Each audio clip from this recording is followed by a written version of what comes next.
We're about halfway through the Jason Worth deal. A lot was written about it when the Nationals made the deal back in 2010, right on the heels of drafting Strasburg and Harper. It sort of signaled, according to Rizzo, they were trying to take that next step and become contenders. The question here, Jason, is looking back on it, given his intangibles, given his numbers, has it been a worthwhile deal to this point for the Nationals, Jason? Well, his first year was a complete disaster. He performed horribly on the field. He threw his manager under the bus and then wouldn't even stand up and admit to it. So you write off the first year. Second year, he got hurt. But he hit a huge home run. The Nationals went to the playoffs, and he hit a huge home run in the playoffs. His third year, they didn't go. This year, he's putting up numbers. I mean, he's a good player. But how many more years left in the contract? 3? 3.5. Okay, 3.5. Yep. The curious thing is going to be in those final 3 years, where is he playing? Right. Okay, and not just the production, but where is he playing? So at this point, I think you'd have to say, look, he wasn't worth the money. He wasn't. He's just not that type of player. But relative to what they needed, has he produced? Yeah, he's produced.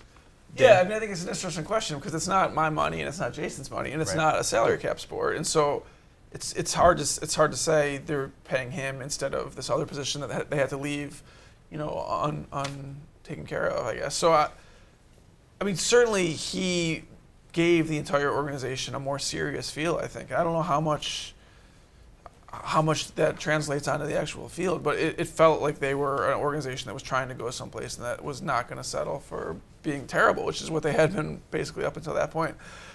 As long as Ted Lerner is stroking those checks, I say, yeah, he is worth it. If you put those numbers in front of me and say you have to decide if you want to pay him, a little bit different. But I mean, I have no complaints, and he hasn't and shouldn't stop the team from trying to improve elsewhere, I think. And again, it's like Ryan Zimmerman. Is he worth it? Well, we'll see what happens at the end of this contract when the health is more of an issue. But I think so far, for sure.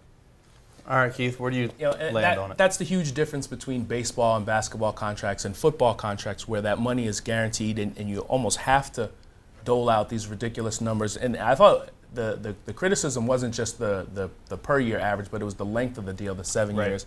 Jason makes a good point. And at the age of 39. Right.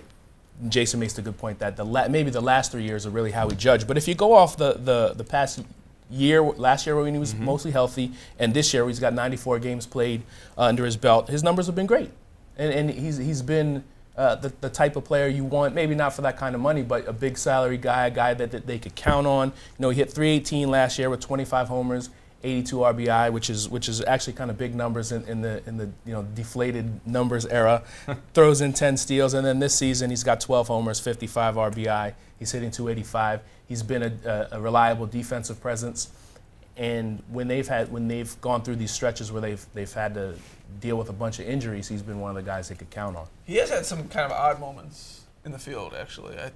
I'm not up on the defensive metrics, but he's had some moments that were kind of shake your head a little bit, and I don't know that his range is what it used to be, and I don't know what his range will be in 3 years.